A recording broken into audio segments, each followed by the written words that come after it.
Hello, everybody. Hello, everybody. Hello, and welcome back to another episode of Comic Shop Talk Live, brought to you by Black Hat Comics and Rockin' Milpitas, your one-stop shop for all things superhero. Shop online at black-cat-comics.com.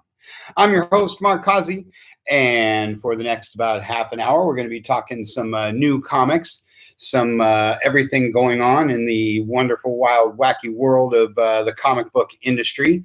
It's an interactive program. Want to hear from you. Want to know what you're reading. What's at the top of your stack this week? What are you excited about getting and reading this week? What were you liking last week? Looking forward to next week. We're here to talk everything comics. So, like I say, it's an interactive program. Let me hear from you. Want to get your questions, comments, queries, concerns, and I'll address them to the very best of my ability. Always like to start the show with a little comic shop news. Comic shop news. Some big news in comics this week, at least for the industry and for those of us on this side of the counter. Marvel Comics has found a new comic distributor. They're going with Penguin Random House for their comics, trades, graphic novels, and whatnot. And that's huge news. Late last year, everybody knows that DC Comics went with a new distributor, broke away from Diamond and their long history, and went with Lunar Distributing. And now Marvel is following suit, and they're breaking off their exclusive relationship with Diamond Comics and expanding to Penguin Random House. So why is that big news?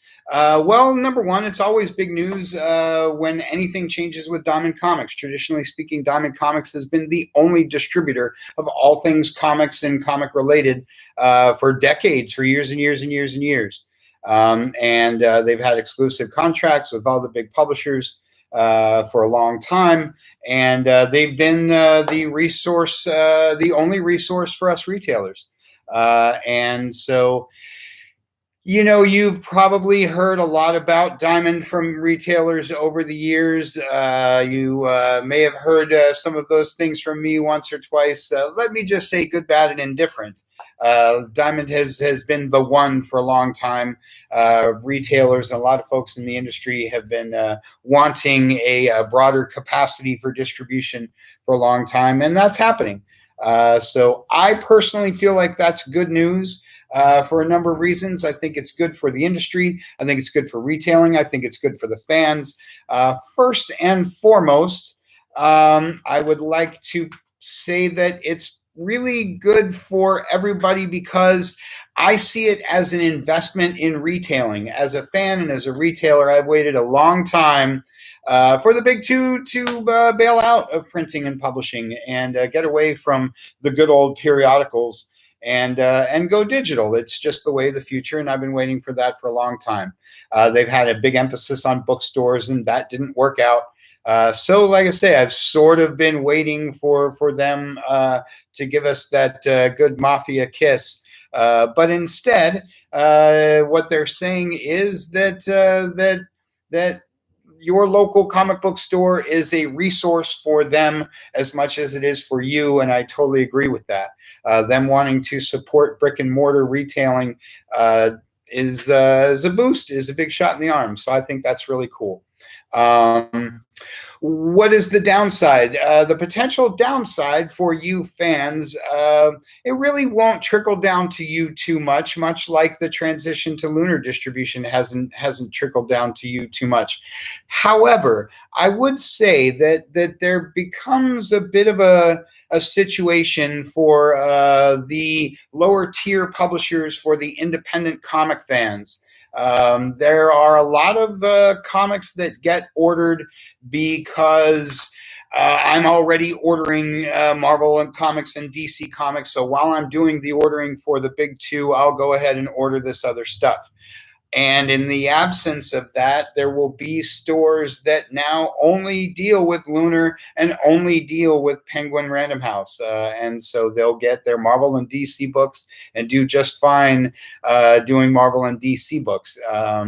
And I mean, obviously that won't be everybody, and the industry isn't going to cut out all the other publishers, but it behooves a lot of these other publishers to consider getting on board with wherever Marvel or DC is, because like I say, your Scout and your Vault and all of the little guys run the risk of getting dropped when with so much emphasis on the big two. So that's kind of the two sides of it. I see it as a real boost. I see that some executive at Disney took a long, hard look at the last year and said, hey, everything in retail has been apocalyptic except for comic book stores. These guys are resilient and they've survived, and their fans are still showing up every week. We should support that and see what makes that work. And so, like I say, that's your big comic shop news as far as the industry goes. And in other big industry and comic shop news, this weekend is WonderCon Live on ye good old internet. We're all getting used to these Zoom things. And last year, all the big shows and some of the little shows and some of us little shops made the transition to the online display of our goods and wares. And WonderCon is one of my favorite shows because I love to get down to Orange County, hit the convention, and hit Disneyland, and it's just the most fun you can have. So I sorely miss that. But I enjoy the online panels and all the things that they do.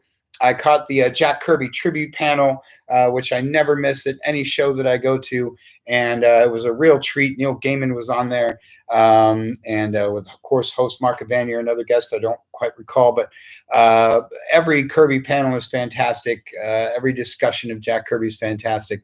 Find it online and check out all the cool panels, and get ready. San Diego is going to be like that.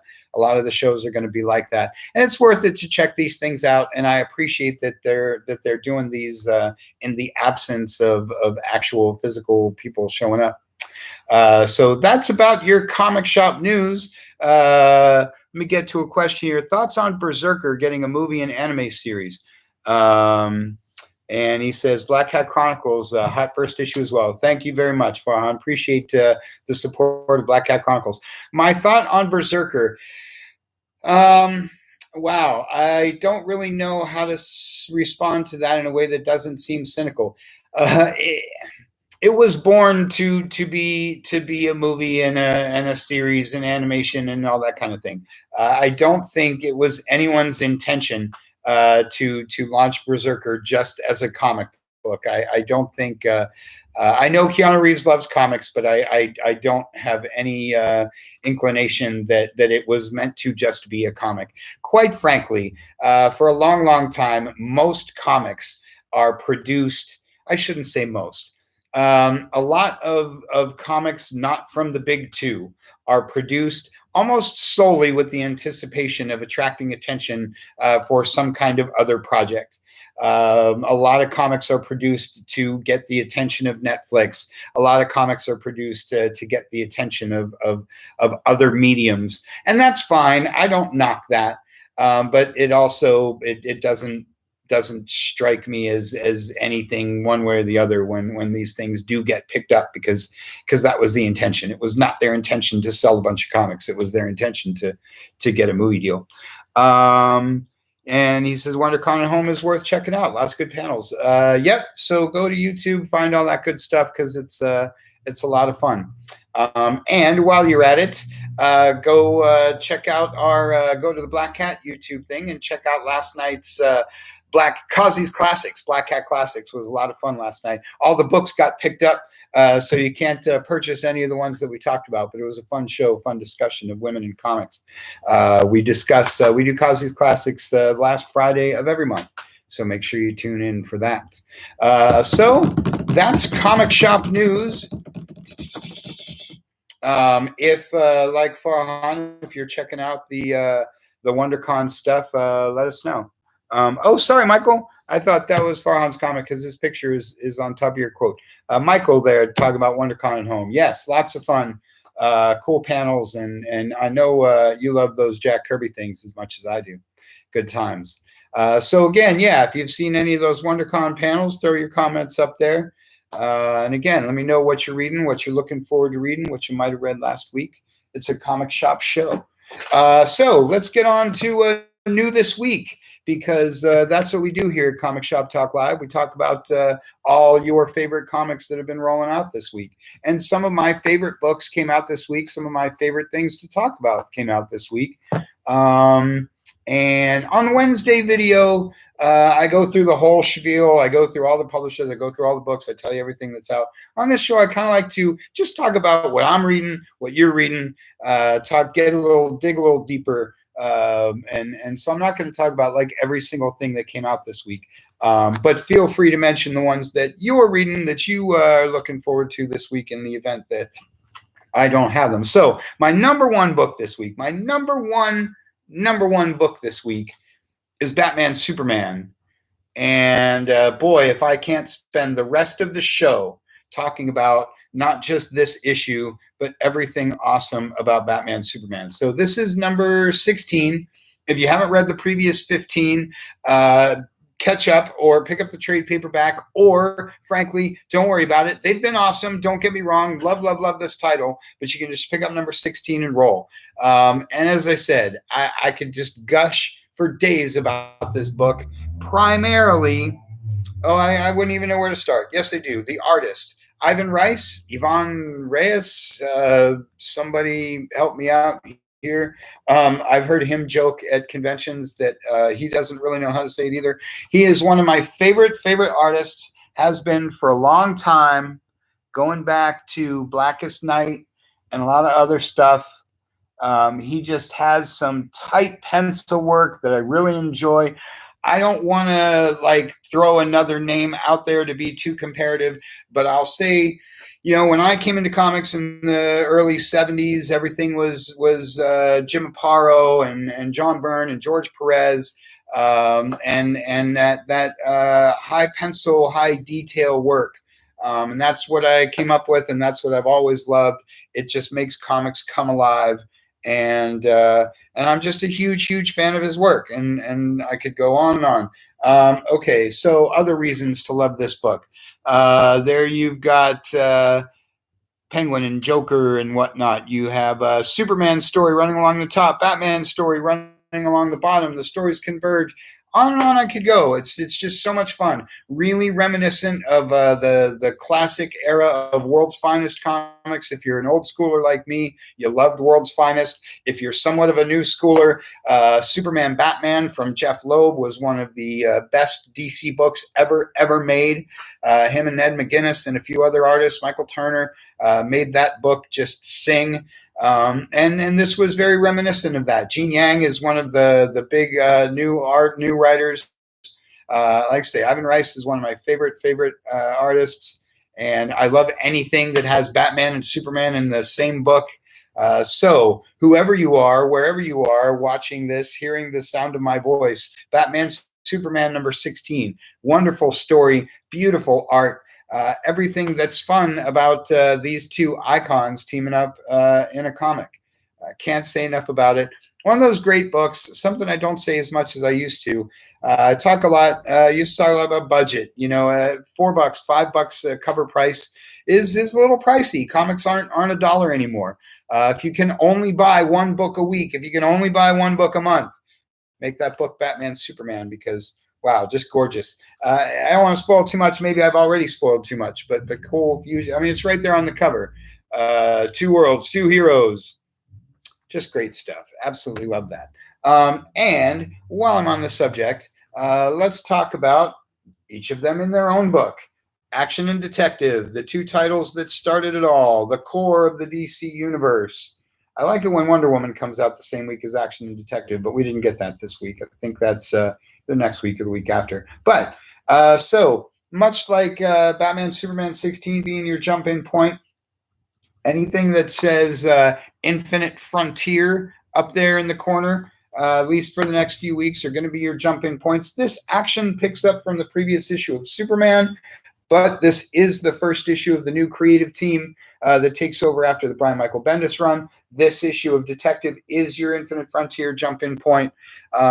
And I've been talking up these two books like crazy for years and years anyway. If you're any kind of superhero fan, any kind of comic book fan, you need both of these books on your list.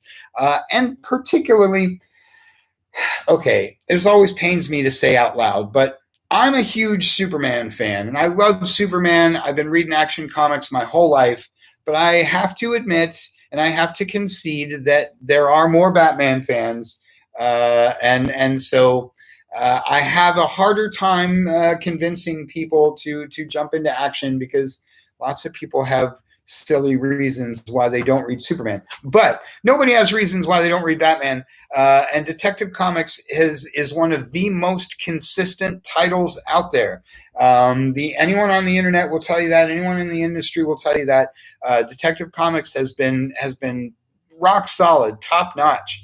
For years and years and years, and this is like number 1031. Back at 1027, the anniversary issue, I really pushed everybody to get into Detective. Back at issue 1000, anytime there's a jump-in point, I encourage folks to read Detective. Everybody reads Batman. A lot of folks read Detective. I'm not pitching it because it doesn't sell well. It's easily one of my best-selling books. But if you're only reading Batman, or if for whatever reason Action and Detective aren't on your list, now's the time to jump in. Detective is a book everybody should be reading. Both of these books are books everybody should be reading. Enough on that. I love core titles. What can I say? Flagship titles, as they used to call them. Like I say, I like to have Wonder Woman on this list. Justice League is on that list now that Brian Michael Bendis has taken over. But this week, you get Batman, Superman in one book. You get Batman and Superman each in their own original titles. You just can't go wrong with it. And, well, perhaps I've said enough about that. And as always, lots of other DC books out this week. Tons of great Batman books, as a matter of fact. I wasn't going to go into it, but since I'm here on my own, Francie's not here, let me go into a bit of a Batman spiel real quick. Okay, I talked about Detective Comics. So you get your Batman in Batman Superman. You get your Batman in Detective Comics. Then you get your Batman in Batman Black and White, which I really, really love these artistic license sort of things. Wow. Okay, look at that. Look at that cool Poison Ivy page. Yes, I'm probably spoiling the end of the previous story, but look at that Poison Ivy page. And that's what makes these black and white books great. You know, everybody loves full color comics, obviously, but there's something about the stark black and white where you can really embrace the pencil work and it adds to the suspense and to the drama and to all those things. Like I say, I like these books when they do that, take some artistic license, and what better way to do that than with Batman? And then you get your Harley Quinn, which is a whole other universe. Batman White Knight stuff is its own self-contained universe.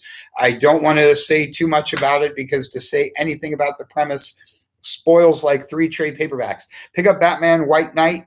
That was part 1. That's pick up the trade for White Knight. Then pick up Curse of the White Knight. And then you can pick up White Knight Presents Harley Quinn.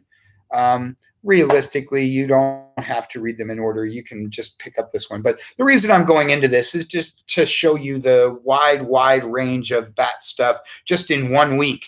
And Batman, Superman, you get some Golden Age Batman. And like I say, every week they just have this huge range of Bat stuff. And this was a good week for that. Another Harley Quinn #1, if you can see that way over there. Like I say, just a good time for to jump in DC Comics, try some new DC Comics, and like I said, for God's sake, get up on that Batman Superman 16 because Ivan Rice is one of the best. He's thinking one of the best artists in comics. Okay, so that's my DC spiel. DC fans, Michael, what's your DC book this week? Everybody, what DC books you got? While I move on to my Marvel books. Some of my favorite Marvel stuff. Before I get to mine, let me throw this one out there. Alien.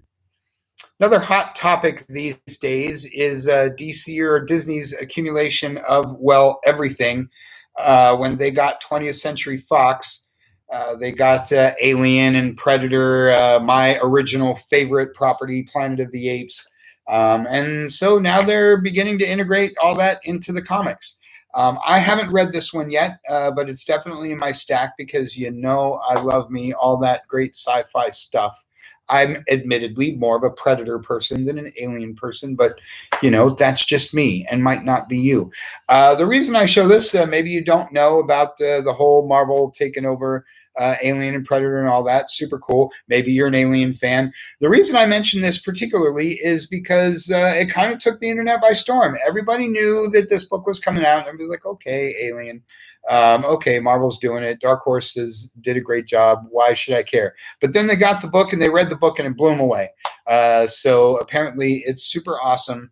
Really surprised people. Whoa, and now I'm kind of seeing why. People expect anything Disney to be filtered, let's say. And once Disney took over Marvel, they expected, everything to be more tame, everything to be more kid friendly, everything to be happiest place on earth. And generally speaking, that's kind of true. But they seem to have taken the kid gloves off with this Alien book. It is the gory, violent science fiction that everybody knows and loves. Let's show an early page so you can just get a glimpse of the art without anything being spoilerific. Some cool, straightforward, cinematic art style. So Alien, back in comics, over at Marvel now. Brand new #1, getting a lot of rave reviews. So check out some Alien. But in Causey's favorite Marvel books this week, some Amazing Spider-Man, #62. Been talking of Amazing Spider-Man for weeks and weeks and weeks and weeks. Much like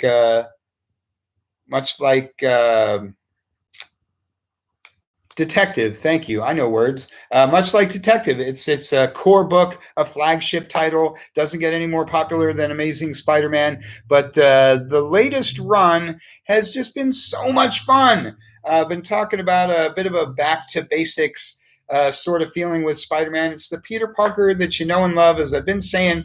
It's the situations, the villains' plans that change. The hero is stalwart and constant. He says, even though Spidey's in a new suit this week. I'll be honest, I don't like when they change up Spidey's suit because I think the original suit is one of the greatest suits in comics. But I kind of like, you got to shake it up once in a while. Give me something new. And let's face it, nobody would wear the same suit all the time.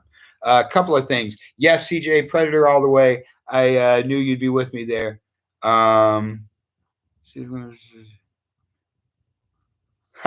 Michael says he could only get in one book this week because he's spending so much time with the WonderCon Live. But the book was Black Cat Chronicles, Greyfriars Cemetery. And I really appreciate that, Michael. Thank you. So Amazing Spider-Man, super fun. Here he is teaming up with Boomerang. Like I say, it's always a big deal when he gets a new suit. The last issue was a big sellout. This one is selling out like crazy. I'm like I said, it's not so much about new suits. It's just about how much fun I'm having reading Amazing Spider-Man. Classic hero, classic villains, new villains, saving the day, saving the world, doing what Spider-Man does. But it's not the kind of thing you've read a million times. But it's like the kinds of things you've read a million times, and that's why we keep reading them. That's why this is legacy number 863. Let me just show you that shot right there. That one's an ad for Spider-Woman.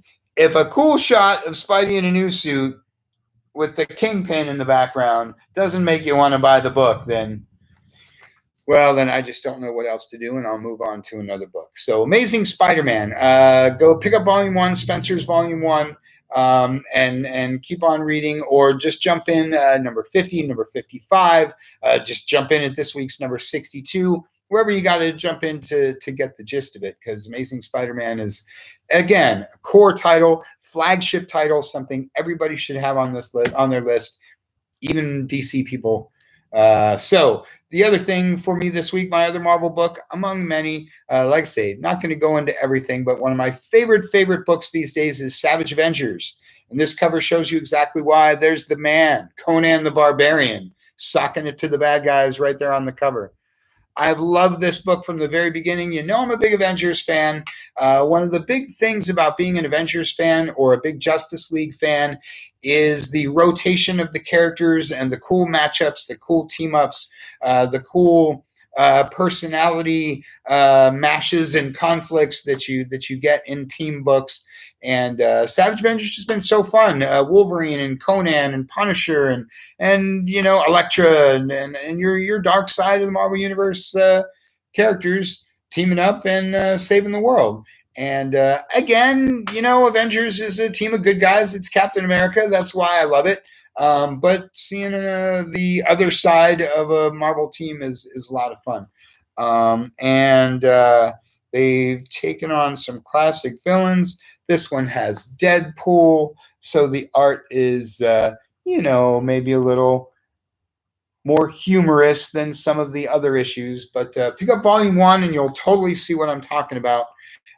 It's dark, it's heavy, but great stories, great art, cool villains and cool heroes that you never see in the same book. You'll never see Conan and the Punisher in the same title, except in Savage Avengers. So that's a lot of fun. Couple more, but again, interactive show. Want to know what you're reading, what you're looking forward to reading, any questions, comments, queries, concerns you have about comics, comic conventions, upcoming books, upcoming anything, lay them on me. Got a couple more books to talk about, like Lady Baltimore from Dark Horse Comics. Never missed an opportunity to talk up anything Mike Mignola. Why is that? Because Mike Mignola represents everything that I feel makes comics great. And that is collaboration of talent and genre fusion. Among the 100,000 things that I talk about, and if you've been watching this video for the last 30 minutes, you know I can go nonstop about all the great things that make comics great. But realistically, the number one thing that makes any comic book worth reading is collaboration of talent. Even if my man John Byrne, he writes, he draws, he inks, but he didn't also color and edit and all those other things on these books. Comics is all about collaboration of talent, writers, artists, all kinds of different writers, all kinds of different artists, editors, executives, retailers. It's a combination of extremely talented people that make a comic great. And it is an editor's job or a writer's job or just about anybody's job to recognize talent and recognize talent that they like to work with. And nobody is better at that than Mike Mignola. He started, of course, as an artist. Then he sort of moved into a writer that finds artists, and he does a great job of it. So Lady Baltimore is obviously the female version of Baltimore, which was a book Mignola's been doing for quite some time. It's kind of a 1800s vampire hunter thing. But as I said, one of the things that makes Mignola great is that he teams up with, he finds great writers like Christopher Golden. Mike Mignola and Christopher Golden, art by Bridget Connell. So he finds writers that do great stuff that fit his style. He finds artists that do great stuff that fit his style. And then, as I said, he does genre fusion. Yes, Lady Baltimore is a horror book, but like anything Hellboy, like anything Mike Mignola, you're gonna have a couple chuckles in there. There's gonna be a weird kind of maybe sci-fi angle. You know, Abe Sapien is kind of a sci-fi angle in a horror book. There's horror, there's sci-fi, there's comedy. There's just a little bit of everything in these books, and that's what makes Mignola great. That's what makes all his titles fun to read. And like I say, it's what makes comics really great. CJ says Berserker was really good. Batman 106, awesome as always. Infinite Frontier was good, except for the Romita art. Yeah, I love me some John Romita Jr. And again, if you checked out Causey's Classics last night, I brought up his Daredevil run. His Daredevil run is superb. But art is hugely subjective. Some folks don't like Romita. Some folks love Romita. Some folks don't like Alex Ross. It's what are you going to do? But I totally agree with you, CJ. Batman 106. Batman is at the top of comics. It's one of the best books out there, and is a book like 106 always surprises me when Batman sells out and goes to reprint, because I'm always thinking everybody's already buying Batman. So it's like, how do you increase sales on a book like that? But anyway, yes, Batman 106 was huge. Infinite Frontier was fun. They're taking big chances at DC, and I kind of like that.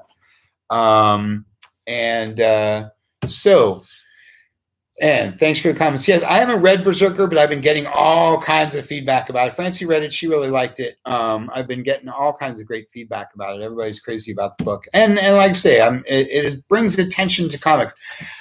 When I was asked earlier about what I think about the movie thing, as I said, I didn't want to seem cynical or snarky when I said, well, I was sort of expecting that it would be made into a movie. But I'm all for things like that because, again, it brings attention to comics. When somebody like Keanu Reeves does a book like Berserker, yes, obviously that Berserker is going to get picked up for some other medium. But it also brings all kinds of people into comics that wouldn't normally be here, except they're here to get their cool Keanu Reeves comic. And while they're here, maybe they pick up John Wick, maybe they pick up Batman, maybe they pick up a Spider-Man, maybe they pick up whatever. But anything that gets people to their local shop or to black-cat-comics.com is really great. So happy that everybody's checking out Berserker. And as I get to Boom Studios, that's Boom Studios, right? Berserker. I like attention coming to publishers that are not. I love the big two. I've been going on and on about them. I always do. But I like when all the other guys get some attention too. Like Boom Studios Firefly, brand new verse. Real excited about this because it is what it says it is. It's a brand new verse. Let's see. What can I say that's not spoilerific? Well, it's all in the spiel. This is 20 years later, and it's somewhat of a new crew. And the child of Wash and Zoe is now piloting the ship, and off they go to brand new adventures. I love the sci-fi. I love Firefly, Serenity, all that kind of stuff. So obviously, this is on my list all the time. Michael says, speaking of art, Nate Olson on Black Cat Chronicles. Yes. Okay. So my friend Michael says, speaking of art, Nate Olson on Black Cat Chronicles. Wow. I had the same visceral reaction to his art that I had with my first exposure to Bernie Wrightson with Swamp Thing #1. Wow, Michael, that's a huge compliment. And I'm really glad you said that. Number one, thank you for bringing up Black Cat Chronicles so it doesn't seem like I'm here trying to sell our own book. I really appreciate everybody's support. I really appreciate the feedback. And there is no higher compliment. Obviously, there's an infinite list of incredible artists. Everybody has their favorite. I was talking about Ivan Rice. We talked about Jack Kirby, the all-time greatest comic book artist ever. Bernie Wrightson is at the very top of anybody's list. Bernie Wrightson is one of those people we were very fortunate to have in comics. And Michael, I had that same response when I was seeing the pages come in just in the black and whites and before they were inked. And then especially when they were inked, I was like, wow, this has almost like a Wrightson-esque sort of thing. When the black and white prints came in, I thought it was very Wrightson. If this gets rolling, if issue 2, we can get issue 2, we can get issue 3. If this starts to get a following, I've already really considered doing a second printing of Greyfriars Cemetery in black and white, so everybody will see a little bit of what we're talking about. So thank you, Michael. I really appreciate that. And thanks to everybody. Should mention really quick, all of the Kickstarter comics have been shipped. All the Shopify Chronicles have been shipped. If you have ordered a copy of Black Cat Chronicles, Greyfriars Cemetery #1, thank you very much. And if you have not yet received it, you should be receiving it any minute now. Because they've all shipped. We were really hell-bent on getting it out on time. And we're very proud of the book, very excited about it. and appreciate the compliments of everybody. And look forward to the feedback from those of you who have yet to receive it. If you have not yet ordered one, go to black-cat-comics.com, click on shop. You can either search for it or should be under the last week section. And of course, there's the new this week section that has all the books that I'm talking about. You can also go to black-cat-publishing.com and post your reviews of the book or read more about some of our endeavors. We wanted to have a separate specific site just for that. So, we can put more info and not crowd up the Black Cat Comics page. And of course, there's prints and stickers and bookmarks and all kinds of fun stuff. So thank you to everybody that has already purchased one. Thank you in advance to those of you who will be purchasing one. And I'd recommend it's a really good book, if I do say so myself. Written by our very own Francesca Maria. It's a cool, creepy, crawly story with, as everybody is backing me up, some really, really great art from my man, Nate Olson. So thank you for that support. And yes, you can find Nate online and let him know that how great his work is. So as I like to keep it around a half an hour. Don't want to drag this on too long. Like I said, don't want to tell you about every single book ever. But as I begin to wrap it up, feel free to throw your questions, comments, concerns, queries. That's what we do here. We keep you connected to the comic book community. So sign up for the Black Cat Comics newsletter. You'll get the newsletter every Wednesday. It has little anecdotes about what goes on in the store and reviews of books that are out that week. And when you get the newsletter, you know that everything is live up on the website. Go to black-cat-comics.com, click on shop, click on new this week, take a look at all the books. You pick them up, you read them through the week, then you tune in on Saturday and we talk about them here on Comic Shop Talk Live.